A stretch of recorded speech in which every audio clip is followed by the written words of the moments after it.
The two young men wade out into the long grass toward the pink and purple flowers.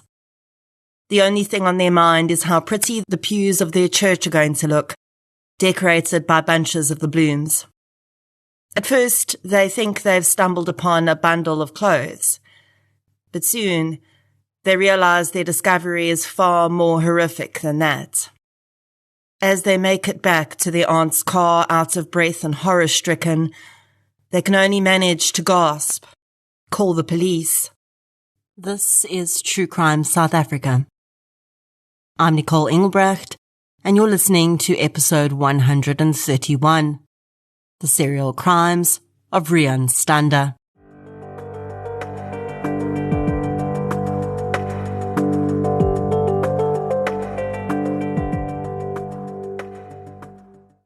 Now it's time for my tip about the latest series to catch on CBS Justice, the home of true crime on TV. And from Monday the 16th of October, you can catch season 1 of It Takes a Killer. This is an immersive watch with 99 30-minute episodes that put viewers inside the minds and motives of cold-blooded killers. The series features experts from the FBI and Scotland Yard, giving the inside track on how you sometimes have to think like a killer to catch a killer. You can watch It Takes a Killer from Monday the 16th of October at 8 p.m. with a double bill every weeknight until the 21st of December on DSTV channel 170 and Starsat 222. And a huge thank you to CBS Justice for sponsoring this episode of True Crime South Africa. Since 2019, True Crime South Africa has been telling the stories of the victims of violent crime in South Africa. The podcast is independent. That means no big or even little corporates fund it. And that's just the way I like it. And it's the only independent podcast in South Africa that consistently charts in the top 10. Keeping a podcast like this going is time-consuming. And for the most part, it remains a one-woman process. It's me. I'm the one woman. You, yes you, are the reason this podcast continues to flourish and help bring in tips on missing person and cold cases. If you'd like to help keep the show running, please consider supporting our sponsors, signing up to Patreon or PayPal, follow the show on the socials, as the kids say, and share it with your fellow partners in crime. You can find our social links and learn more about our sponsors at True Crime South Africa/donate. Shout out to this week's Patreon and PayPal superstars. A huge thank you goes out to Patrick Bate, Laura Atieno, and Laura Awar for your support on Patreon. Thank you so much, everyone. Patreon supporters get one additional exclusive episode a month, a shout-out on the pod, and other exclusive content, including Q&As with me as and when it's available. It's a minimum of $1 a month. I think you should do it. Please. And thank you. Keba. Today's episode is a serial murder case, which continues to stand out in the minds of those who investigated the case for several reasons, and many firsts and unusual circumstances surround the case. In researching this case, I used a chapter of Dr. Gerard Labuschagne book, The Profiler Diaries 2, as well as several other academic resources. For a different perspective on this case, one that is, of course, closer to being on the inside of the investigation, you can listen to Dr. Labuschagne's podcast, Profiler Africa. This case is episode 4 over there. So let's get into episode 131, The Serial Crimes of Riaan Stander. The following episode may contain sensitive material, including descriptions of violence, sexual assault, or graphic descriptions of injuries to victims. If you feel you may be triggered by such material, please consider this before accessing our content. To access trauma counseling or services, please see the helpline information on our show notes. 23-year-old Nozolo Moyiya lived with her parents in Obaga, previously known as Port Elizabeth. She'd given birth to a baby in October 2006 and was trying to find her feet as a single mom. Nozolo did not have formal employment, and in her desperation to feed her child and help contribute to the family home, she turned to sex work. Nozolo's family was not aware that she'd become involved in this type of work, and sadly would discover this information in the worst possible way. On the 13th of August 2007, Nozolo left her parents' home to go out. She told her mother she had some casual work set up and she'd be back the next day. She did not return. 2 days after her disappearance, her mother reported her daughter missing, but she would need to wait several months before she received confirmation of where her daughter actually was. 28-year-old Riaan Rondkanga had just given birth to her youngest child 3 weeks before, when on the 24th of August 2007, she asked her mom Lillian, whom she and her children lived with, if she could borrow some money. Riaan also had 2 other children, an 11-year-old and a 7-year-old. Her mom Lillian helped to care for Riaan's children while she was out looking for work. Sometimes Riaan would come home with money and she'd tell her mom that she'd picked up a casual job or someone had given her money to help with the children. Lillian had never questioned where the money had come from, and she had no idea that her daughter, like Nozolo, had turned to the sex trade to bring in money to help feed and raise her 3 children. That day, Lillian gave her daughter her bank card. The young woman knew the PIN number, and Lillian watched as she tucked the card into her sock for safekeeping. Riaan kissed her mom goodbye and said she'd see her early the next morning. Riaan was never away for more than a few hours at a time, especially with the newborn in the house. She knew that 3 young children was a lot to leave her mom with, and Lillian appreciated that Riaan was always a present mom. When Riaan did not return on the morning of the 25th, though, Lillian was immediately concerned. She knew her daughter would not leave her children for very long, and to top it off, she had her mom's bank card, and she also knew very well that the money in her account was needed for the children. She would never leave the whole household without a source of income, if she could have helped it. With this knowledge, Lillian went directly to her closest SAPS station to report her daughter missing. Sadly, there she experienced something that many families of the missing initially experience. SAPS officers not wanting to take a missing persons report for an adult or older teenager because they believe the person will return soon, and it's not worth the efforts they need to put in. I've said this time and again, and I think it's worth repeating. No SAPS officer is allowed to turn you away when you want to open a missing persons report for someone. It doesn't matter if that person has been missing for 1 hour. If you feel strongly enough that something has gone wrong that's resulted in that person not returning home or making contact, it is your right to open a missing persons case. Even if you don't have a photograph of that person on you at the time, they have to open the case and let you come back with a picture. Don't let anyone tell you any differently, and do not allow an SAPS officer who doesn't want to do their job to bully you into leaving without making that report. Sadly, Lillian Rondkanga was convinced to leave without reporting her daughter missing that day. She returned the next day on the 26th and was rudely informed that she should, quote, not make your problem ours, end quote, and was once again sent away without being assisted. Upon returning home, Lillian started discussing with her son and husband ways that they could start a search for Riaan on their own. Within hours, though, she would be visited by a police officer, but not one from the station she'd just been to, and not one with the news she'd ever wanted to hear.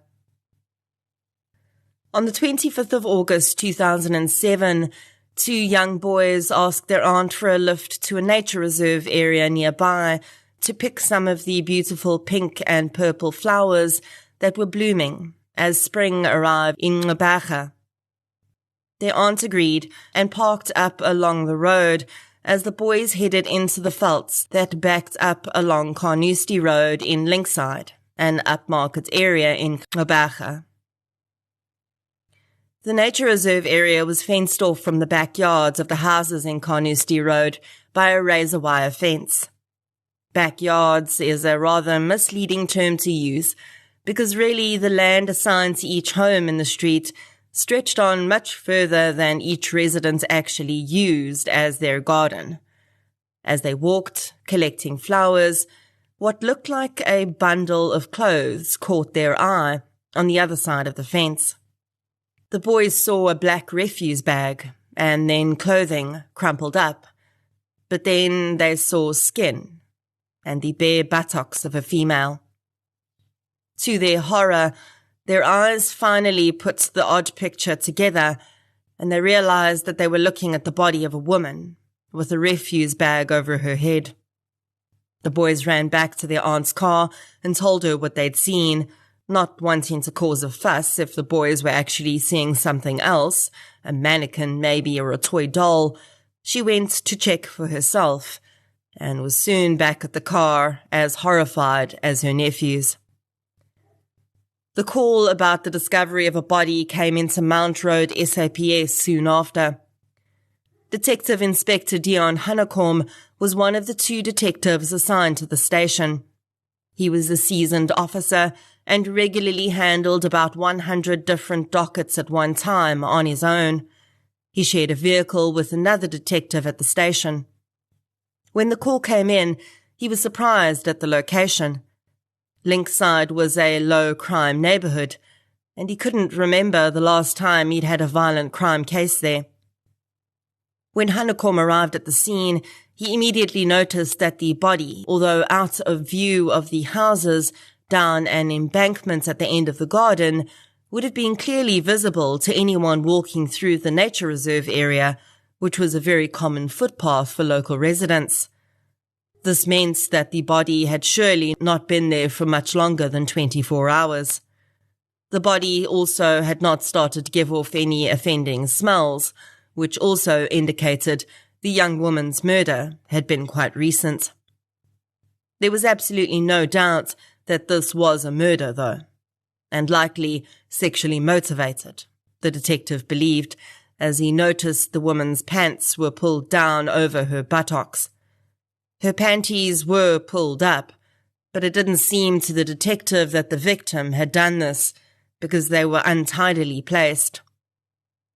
Forensics officers arrived to process the scene, and eventually the refuse bag which had been placed around the victim's head could be removed and bagged as evidence.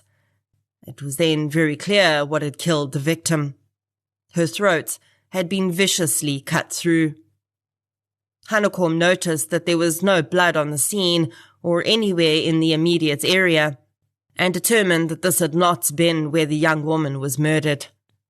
There was no ID in the woman's pockets, and her body was transported to the mortuary for autopsy. Although it is a really important part of an investigation, in South Africa, investigating officers hardly ever attend the autopsies of the murder victims whose cases they're tasked with solving. Really important information can be missed in investigations when this happens, as the forensic pathologist will not know what is and is not pertinent to a crime. It's their job to determine manner and cause of death and collect any other evidence they can from the victim's body, but that is where their responsibility ends. On many occasions, we have seen pathologists going far above and beyond this set of duties, especially as they understand the SAPS is also under-resourced, but they cannot do so on every occasion. In quite a few of the cases I've discussed on this podcast, where we've seen the IO attend the autopsy, we've also seen that action move the case in question forward significantly. And this case is no different. Detective Hanekom did attend the autopsy of the female victim found in Carnoustie Road. The cause of death was confirmed as the victim's throat having been savagely slit and significant exsanguation occurring as a result. The extent of the throat injury was rather uncommon in the pathologist's opinion. All arteries in the neck had been severed, and this is not usually the case when murderers attempt to slit the throats of their victims. A rape kit was taken in the hopes that a DNA sample from the killer might be found. Inside the pockets of the victim's jeans, they found a stack of sealed condoms. This was the first indicator to Hanekom that their victim may be a sex worker. The victim was wearing 2 pairs of socks, and inside one of the socks was a bank card. On it was the name L. Rondganger. Although the victim could have been identified by her fingerprints, that could have taken up to 2 weeks. Hanekom attending the autopsy sped up the identification of this victim significantly, and it undoubtedly saved lives.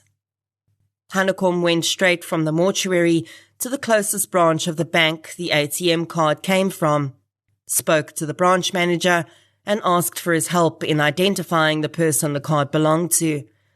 The branch manager identified the account holder as one Lillian Rondganger and gave Hanekom the woman's address.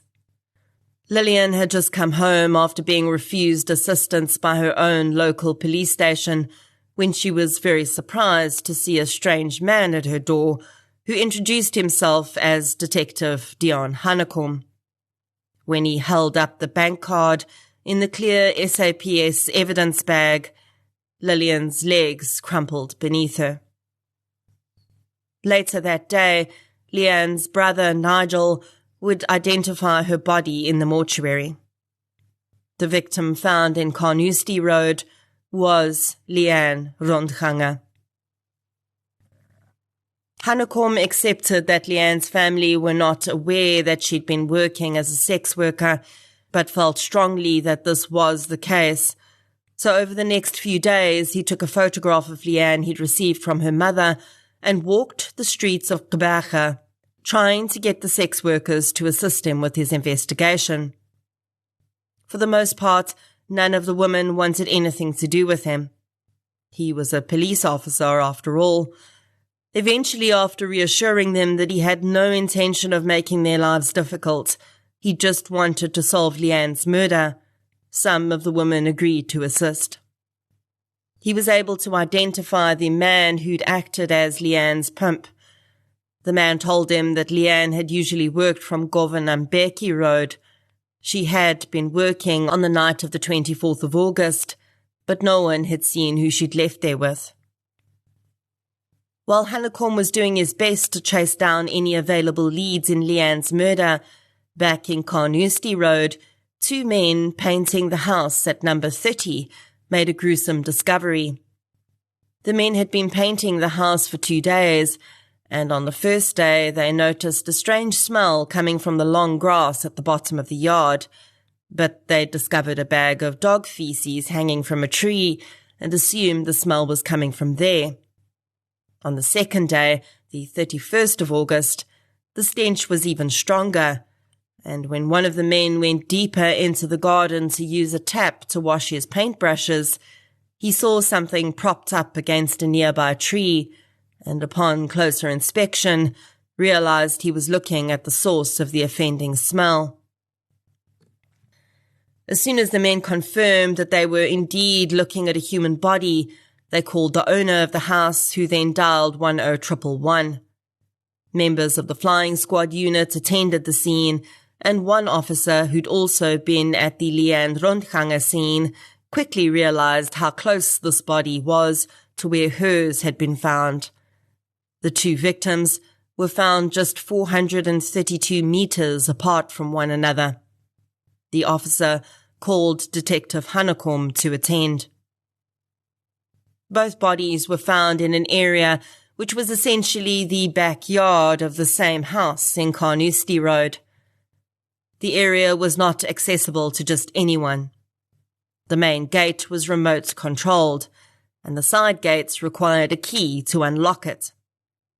Hanekom had considered this on Riaan's case, but the position of her body did leave the possibility open that someone had dropped her body over the razor wire fence somehow. In the case of this new victim, though, that was not a possibility. The young woman was only partially dressed.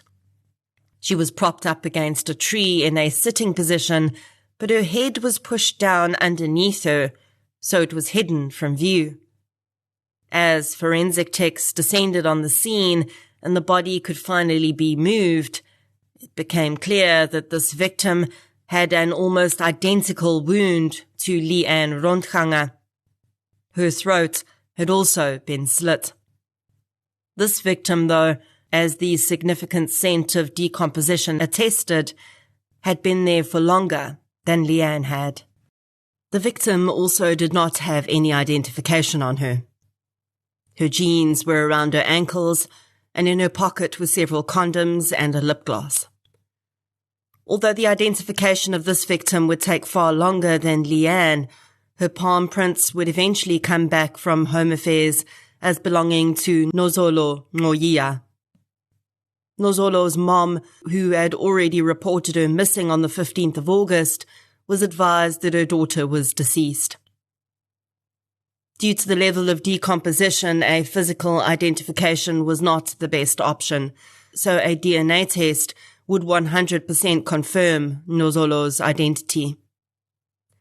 Again, Nozolo's family had no information to offer Hanekom about any sex work she may have done, as they'd had no idea she was involved in the trade. Hanekom went back to the women on Govan Mbeki Road that he'd spoken to about Riaan and warned them that they needed to be very careful. It had become clear to Hanekom that there was a serial predator on the loose.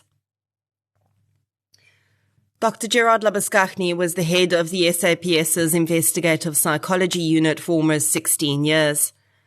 I interviewed him when he released his book Profiler Diaries 2, in which he discussed this case. In that interview, I asked him about his experience with how the SAPS approaches violence towards sex workers, and would such murders possibly be more difficult to solve because they would very often be stranger murders. So in general, SAPS's attitude, I mean, it's difficult to say because, of course, there could be anything from a sex worker going to a police station to report being raped. I would never even know about sort of those cases. I can only say that the cases where we got involved, and which would be typically your serials, we took it just as seriously whether it was a sex worker or not. I mean, a lot of the time we didn't even know who our victims were because they weren't identified. So for us, it never really mattered who the victim was. But definitely, I would imagine for a lot of policemen, they don't treat them at all appropriately and dismiss them and dismiss their complaints. And themselves are abusing sex workers. That's definitely as in terms of a targeted group. And I always say, nobody's career aspiration was to be specifically a street sex worker. And people end up there because of terrible circumstances, as we saw in that chapter. These people had little kids that they're trying to also support. So for me, it was never an issue that these are lesser people. But of course, we have to accept that a lot of people in society do view them very, very differently and very negatively, and including police. So I can imagine, for various reasons, they don't want to go forward. You're involved in a criminal activity. Our law, obviously currently says it's illegal, which makes you vulnerable to go to the police to report something when you yourself are involved in a criminal activity. Will you be taken seriously? So I think those are just some of the considerations that they unfortunately have to face, and that they don't. I know after I left the police, one sex worker contacted me about rapes she'd picked up herself being the victim with one particular client. Put that referred that to my old unit, and they eventually did catch the guy and, get him convicted. But again, she was very, very brave that she was quite comfortable to testify and for it to be known that she's a sex worker, but most people don't want to. So yes, so investigating these kind of crimes can be more difficult because, like we saw in Riaan Stander's case, people don't want to be seen as cooperating with the police. Their pimps don't want them to. We're not sure sometimes if the pimp is the murderer. So there's, again, a lot of secrecy in that sense. And like you say, stranger cases, because there's typically no prehistory between these two people. Detective Hanekom soon moved his investigation to the property at which both victims had been found. The owner of the property lived with his male partner in the main house. Hanekom didn't feel, considering the profile of the victims, that these two men were a good fit as suspects. The other two people on the property were tenants who rented out two flatlets. One was a woman who worked as a nurse at a nearby hospital, and the other was a man in his early 30s who lived on his own. His name was Riaan Stander. Riaan Stander was 33 years old when he came onto the radar of Detective Hanekom. At the time, he was working as a long-distance truck driver. He had a 22-year-old girlfriend who still lived with her parents. Stander had lived with his girlfriend's family for a time when he'd moved to Gqeberha, and 2 months before Riaan Rontanger's body had been discovered, he'd moved into the flatlet in Carnoustie Road. His landlord said he'd had absolutely no issues with the man while he'd been there. He'd been quiet, had kept to himself, and he hadn't seen him have any visitors at his flatlet while he'd lived there. Prior to that home, though, Riaan Stander really had been in many different places across the country and worked in many different jobs. Stander and his sister had been adopted, but he hadn't known that until just over a year before he'd moved into the flatlet. When Riaan had matriculated, he'd gone to work on his father's farm as a farm manager. It was there he started driving long-distance truck routes, transporting livestock. And that job was one that would be repeated several times in other contexts throughout his 20s and early 30s. In between, Riaan worked a range of other positions, including as a manager with junk mail, at a service station, a Sunday school teacher, and as a security guard. It would also emerge that he'd had a few run-ins with the law, too. In 2002, he'd been found guilty of culpable homicide after he'd hit a woman with his truck and she died. He'd been given a non-custodial sentence for that crime, and clearly hadn't had his driving license revoked because he continued to work as a truck driver after that. In 2004, Stander was accused of assault.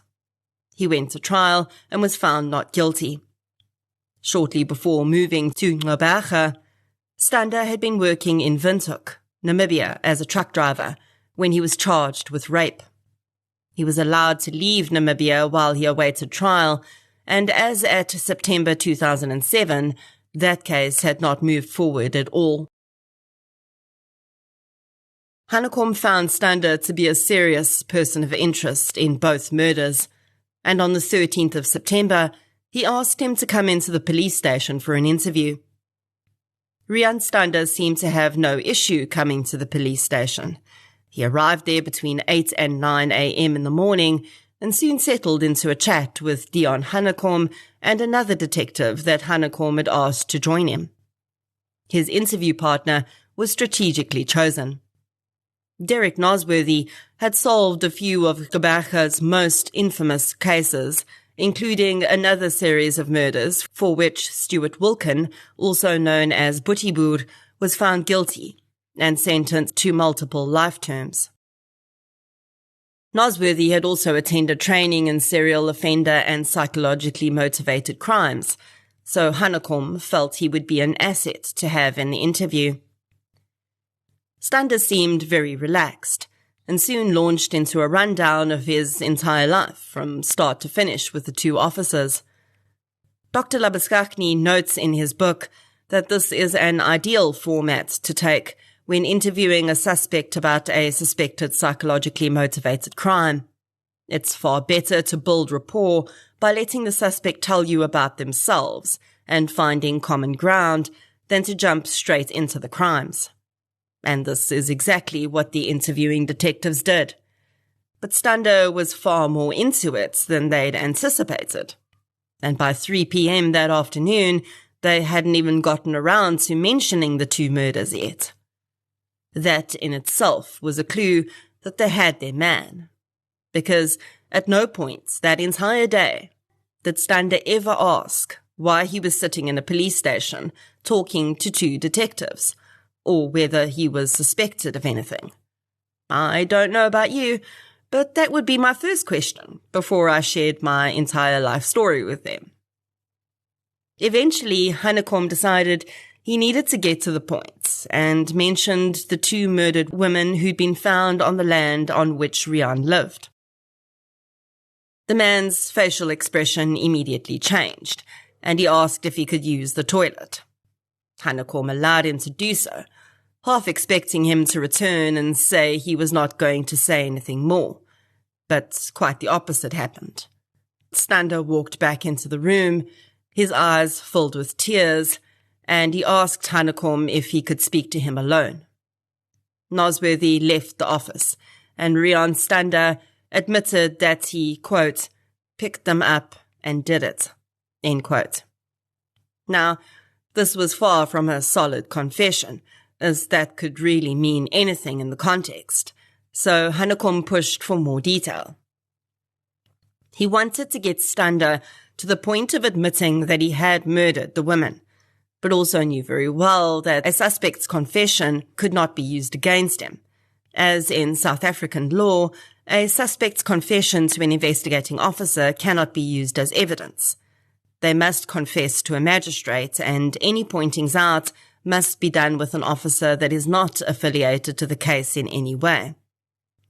As soon as Hanekom got Stander to the point of admitting he had murdered the woman, he stopped him and asked if he would be willing to give a full confession to a magistrate and do a pointing out of the various scenes with another officer. Stander agreed. Unfortunately for the pair, the country was in the grips of an exciting Rugby World Cup, and they could not locate a single officer that was available to conduct the pointings out. Although they didn't really want to, they had no choice but to leave it for the next day. Riaan Stander was arrested on suspicion of 2 counts of murder and kept in the holding cells overnight. As was his right, he was given the opportunity to make a telephone call, and he used it to call his girlfriend. It seems he may have told the woman that he was being wrongly accused because her parents arranged legal counsel for him overnight. The next morning, bright and early, Stander was taken from the cells and transported to conduct the pointings out. After he'd left, his attorney arrived, demanding to know where his client was. Hanekom said he didn't know, because really he didn't know where Stander would take his colleague for sure. Soon, he realized that he would be violating Stander's right to legal counsel by not at least sharing where the crime scenes in question were, in case Stander was at one of those locations. Stander's attorney did manage to locate his client in time and insisted he stop the pointings out immediately. The opportunity to gain an on-the-record confession was thwarted. With Stander under arrest, the other residents of the property in Carnoustie Road were horrified when forensics teams descended on the property and took control of the flat that Stander lived in. The teams would comb through the home carefully, returning on many occasions to use alternate methods of evidence collection to ensure they had everything they could find. Among the evidence discovered there was a kitchen knife and several other items which a scent detection dog reacted to. Blood was found in the bath, which was sampled, and one very sharp forensic tech noticed a crumpled up refuse bag on the kitchen counter, which made him think about the bag that had been around Leanne's head. Up to that point in South Africa, comparisons between plastic bags of this nature had not been successfully used as evidence in court, but the tech knew it could be done, so he collected this too. In all, more than 100 exhibits would be collected from Stander's home, and 916 photographs would be taken of various items. Riaan Stander successfully applied for bail. He asked that he be allowed to stay in Randfontein in Gauteng with his family while he awaits a trial, and this was allowed with some strict conditions. He would have to report to a police station 3 times a week. He was not allowed to travel anywhere except to Gqeberha for his court proceedings, and he had to tell Hanekom when he would be leaving Randfontein, and his passport was confiscated. When I first read about this case, I found it odd that Stander, as an accused serial offender, had been released on bail. And I asked Dr. Labuschagne whether he thought this was because the victims were sex workers and therefore represented a small part of the general population. No, I mean, the court, it's not impossible the court could have felt that, but of course the court could never say that because people are people and irrespective of what your job is. So I think, look, when I first heard that, when I got involved and I heard he's on bail, both my colleague, Colonel Jan de Lange and myself had literally heart attack, how? But when you hear how the case unfolded and the fact that at that point they had no evidence against him, he started this sort of confession, but then the pointing out was sort of interrupted. So we had nothing. We didn't have a formal confession. And unfortunately, him just telling the cops that he did it is not admissible in court. So we had nothing at that point, or they had nothing at that point, which actually directly linked into the crime. So yes, we have possible blood, but possible blood isn't confirmed blood, and it's not confirmed blood that belongs to one of your victims. You have to do DNA analysis. So at that point, I do understand, would we have tried to do it differently? Yes, but I think I understand at that point that, they really had nothing to actually say there's a good, strong case against this guy. And that is a reason to give someone bail, as if there's a weak case by the state. And there was nothing. It all hinged then later on the forensic information.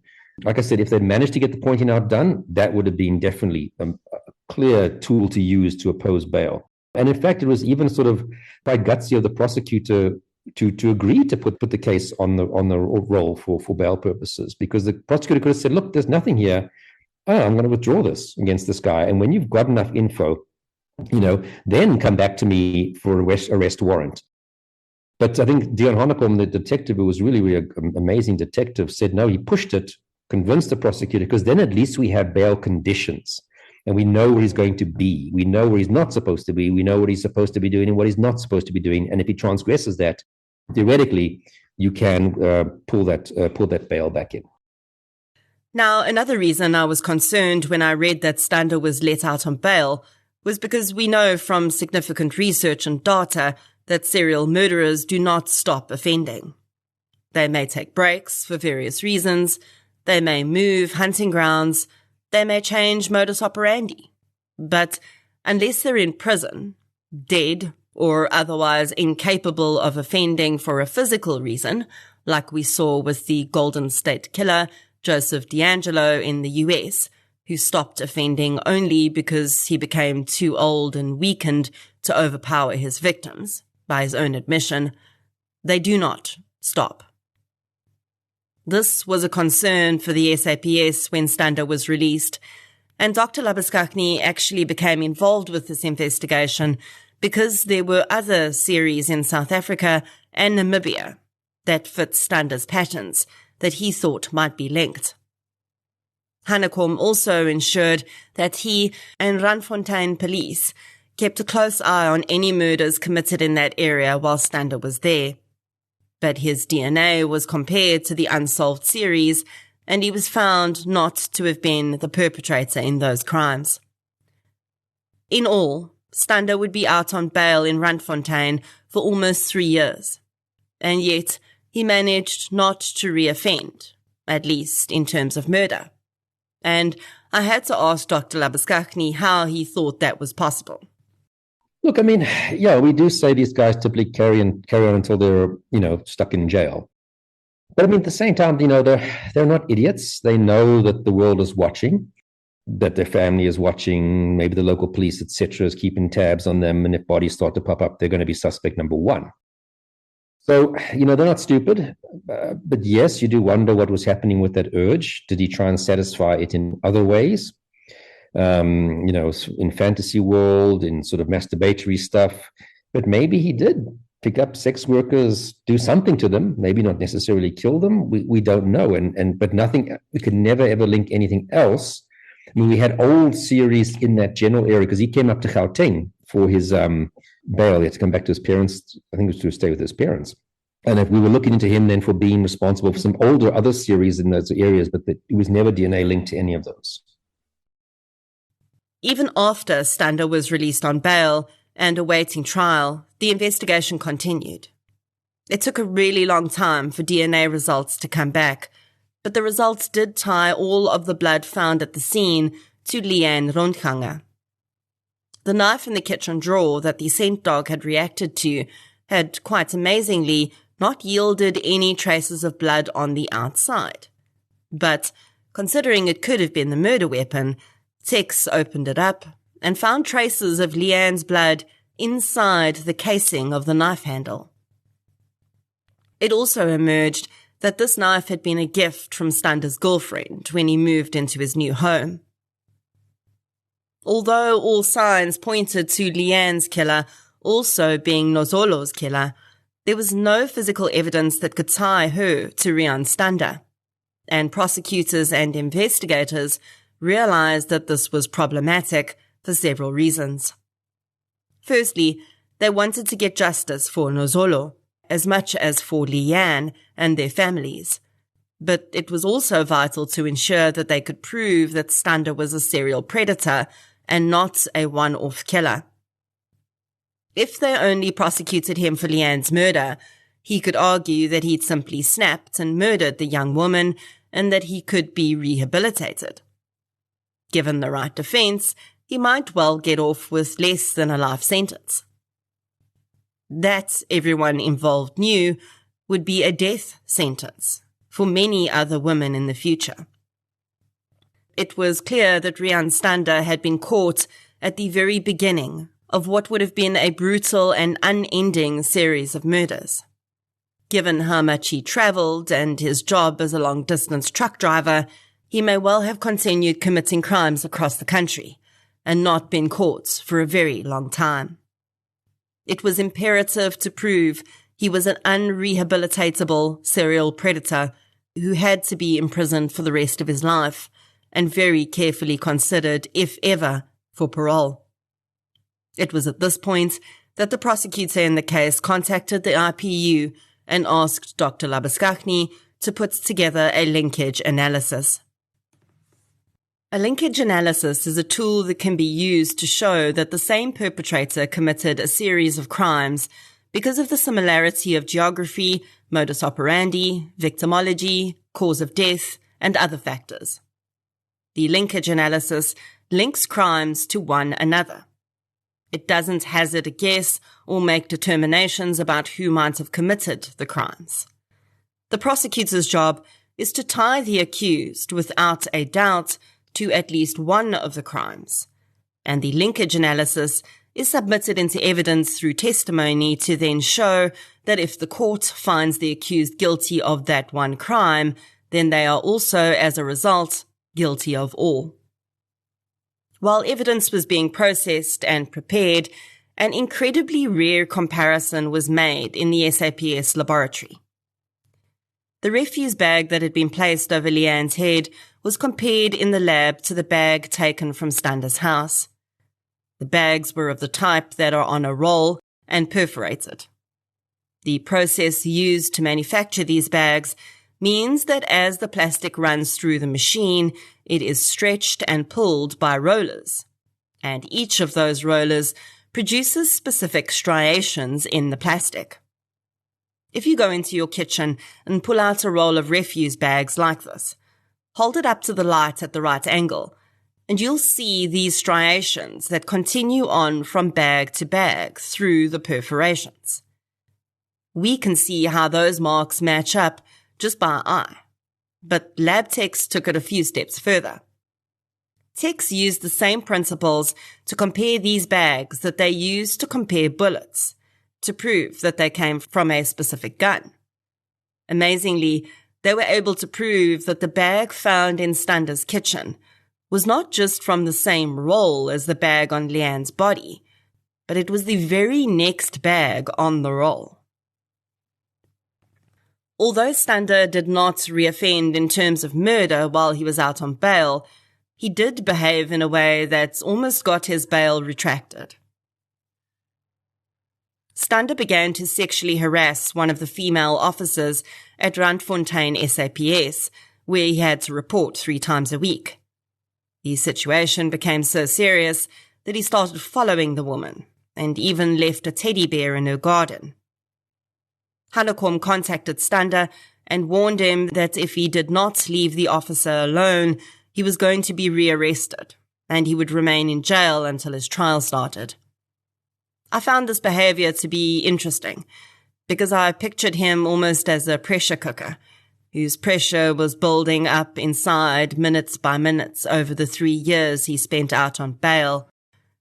He knew he couldn't commit murder or rape to release this pressure because he was being very closely watched. But the pressure had to leak out in negative behaviors toward women, and it did so in his stalking and harassment of this female officer. Stander's trial eventually started on the 9th of February 2008. He pled not guilty to the 2 murder charges against him. Unfortunately, it was impossible to prove that the 2 women had been raped, so the state could not charge him with that. Hanekom was quite surprised at how relaxed Stander was during the proceedings. When they were on breaks, he tried to start up conversations with Hanekom and the state prosecutors, and Hanekom eventually told him he should rather speak with his defense attorney during breaks. I'm not certain whether Stander's girlfriend's family continued to fund his defense or whether his own family took over the costs, but he had a private defense attorney who, interestingly, would also go on to represent Christopher Panayiotou, who murdered his wife Jade, as well as the aforementioned serial murderer Stuart Wilkin. So he was certainly well defended from a skill perspective. When the trial got going, though, it was difficult to determine exactly what his defense actually was. His attorney did not cross-examine any of the state's witnesses. In essence, this seemed to mean that they accepted all the evidence that the state was presenting. When the trial was briefly postponed, the state told the court that after the postponements, they would be presenting additional DNA evidence, as well as Dr. Labuskaghni's linkage analysis, which they said would serve to tie Stander to Nozolo's murder and prove he was a serial offender. When the trial was in its postponement period, the prosecutor received a call from the defense. Stander had decided to plead guilty to the 2 murders, but he had a condition. He would only plead guilty if Dr. Labuskaghni did not testify, and the linkage analysis was not read into evidence. Labuskaghni speculates that Stander may have done this for 2 reasons. Firstly, he thinks it may have been a power and control thing. The linkage analysis was the only thing that was going to link him to Nozolo's murder, and perhaps he didn't want someone else to have that power, so he decided to take back control. In addition, Dr. Labuskaghni would eventually testify in the sentencing portion of the trial to confirm that Stander could indeed be classified as a serial murderer, and that, as such, the chances of him being completely rehabilitated were very low. This evidence was not challenged at all by Stander's defense. Labuskaghni believes that this may have been because Stander wanted to enter the prison system with the title of serial murderer, because he may have hoped it held some sense of power, and that others may fear him because of it. Stander's guilty pleas were accepted by the state and the court, and he was declared guilty of both murders in May 2008. In the sentencing, only the state provided evidence in aggravation. There were no witnesses for the defense in mitigation. Stander's attorney had lined up a psychologist to testify on his behalf, but shortly before the sentencing hearing began, it emerged that the psychologist had withdrawn because they discovered that Stander had lied throughout the assessment and attempted to manipulate the outcome. Riaan Stander was sentenced to 2 life sentences for the murders of Riaan Rondganger and Nozolo Ngoyiya. Bizarrely, after he was sentenced, he asked the judge if they could give him 2 weeks bail in order to spend time with his family to say goodbye. The judge obviously refused the request and noted that this really seemed to indicate that Stander did not appreciate the seriousness of his crimes. In his sentencing, the judge accepted Dr. Labuskaghni's evidence that although the victim count in the case was under the usual threshold of 3 to fit previously accepted definitions in the country, Stander was a serial murderer and should be treated as such when any parole considerations were made in the future.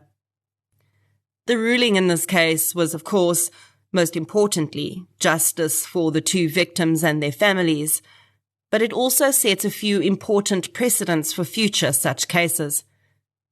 Firstly, linkage analyses, although one was not actually presented in this case, gained further credence as evidence.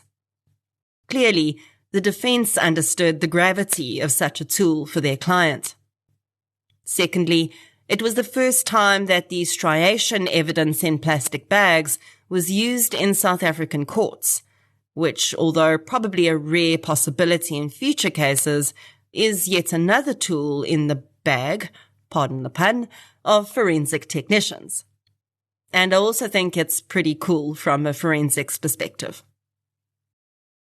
Of course, this case was also important as case law for future serial murder cases, where the offender is apprehended before they can kill more than 2 victims. According to Dr. Labuskaghni, this was one of the fastest serial murder arrests made in the country to date. And really, this is in a country where, for the most part, we're already pretty good at arresting serial offenders after a series is identified. This really is what we want. We don't want 10 or 20 or 30 people to have to die before an offender is apprehended. So the excellent work of detectives and prosecutors in this case has helped to develop case law where arresting serial offenders early on does not count against the state in gaining an appropriate sentence. I think if we look back at Stander's past, it's possible to pick up a pattern and some warning signs of a possible growing negative behavior pattern. And certainly Dr. Labuskaghni also mentions certain things that stood out for him too. While not everyone that works many different jobs in their life has any mental health or personality issues going on, it is often a sign of an unsettled mind. And Labuskaghni says that he's seen many people with significant psychopathic traits jumping from job to job throughout their lives. For me, some of the types of jobs Stander did also stand out. He seemed to enjoy being in positions of power, including high-level management positions, which he probably wasn't qualified for, but probably talked himself into, because he didn't last in them for very long. He was also a security guard at several points during his life, which is often a position that those with a craving for power, control, and authority over others will gravitate to if they cannot become police officers or similar. His long-distance truck driving, for me, is the most disturbing, because it really gave him significant access to sex workers in many different parts of the country who often frequent truck stops, and then he could either dump his victims somewhere far from where they were picked up, which would confuse an investigation, or he could simply move on himself and possibly never be identified. We'll never really know whether Stander actually did use this to his advantage anyway, and perhaps those victims just haven't been tied to him yet. Stander was around the age where we do see serial offenders starting to kill. It's often a progression from rape in sexually motivated murders, and we know that he was accused of rape in Windhoek, not long before the murders started in Gqeberha. This is another pattern we often see with sexual offenders. They will commit rapes until they're charged or arrested or convicted for one, and then when released, they decide that future victims will not be around to tell the tale. We have certainly seen that time and again, and it's another reason we need to be so careful when releasing any sexual offenders on parole, even if they are not yet a serial offender. We also know that serial murderers are often triggered by some stressful events in their lives or something they see as stressful. Hanekom noted that Stander seemed to have a very low view of women, and although it's difficult to know exactly when that started with him and why, it's entirely possible that finding out he was adopted and then finding out that his biological mother was deceased was one of the triggers that contributed psychologically to him starting to kill. His victim selection is actually rare for South Africa in a criminological sense, although it fits with his racial profile as a serial offender in our country.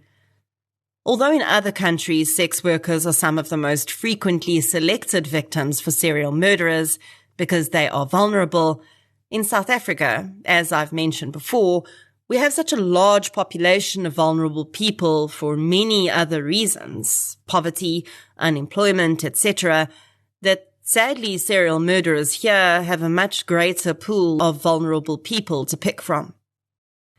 With that said, Dr. Labuskaghni noted that in his research, almost all of the white male serial murderers in South Africa have targeted sex workers in their crimes.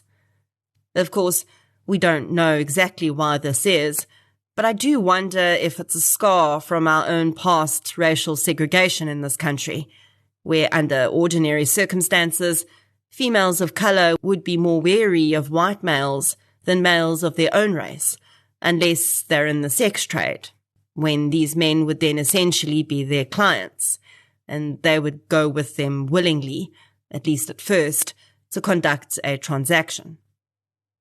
There could be a myriad of reasons for this, but I do find it very interesting how deeply socio-economic, political, and historical factors play into the criminological elements of any country. It's almost impossible to separate the two. Although Stander's case is interesting for many reasons, it is also just extremely tragic. In my research for this and other episodes, I once again came across horrifying statistics about the number of sex workers who are murdered in South Africa. Sadly, because these murders are very often what we call stranger murders, because these women are meeting these men for the first time at the point of their interaction, they're also incredibly difficult to solve. And only really when we get to situations where an offender is killing more than one sex worker in very specific ways, where a series can be identified, do we see these cases being solved. Riaan Rondkanga and Nozolo Ngoia were young moms trying to make a living and feed their children. There are many reasons why women and men get involved in the sex trade, and this is one of the most common: sheer desperation. While there certainly are women and men who choose to work as sex workers because they enjoy the work, that is certainly not true for the vast majority of those involved in the trade. If there was a choice, any other viable choice, they would take the other option. Both Riaan and Nozolo were in their 20s. I have had the privilege of living almost twice as long as both of them. And let me tell you, I wouldn't even recognize the person I was in my 20s now. The labels that they were given in court, victim, sex worker, were just part of a snapshot in time in their lives. And had they not crossed paths with Riaan Stander, who knows where they may be now. But truly, their value did not lie in their potential.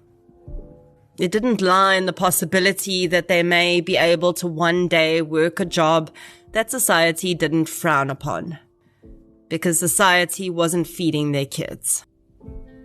They were.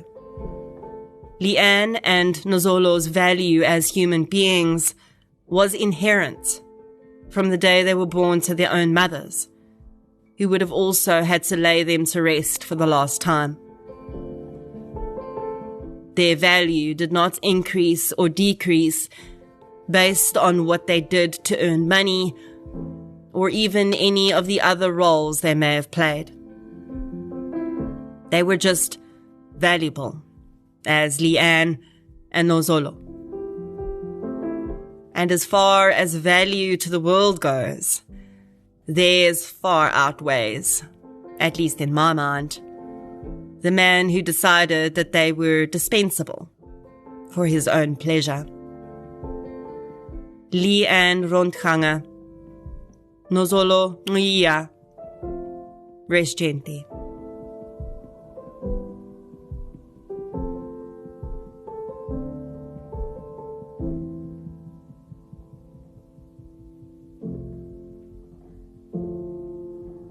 If you'd like to hear more victim-focused true crime content, please subscribe to True Crime South Africa on Spotify or the platform you're using to listen right now. If you're looking for something still related to real-life stories, but often with a more positive slant, you can check out my new podcast series, I Lived Through This. You can follow both podcasts on social media. We're on Facebook, Twitter, and Instagram. I'll be back next week with another episode. Until then, thank you for your support, and I'll chat to you soon.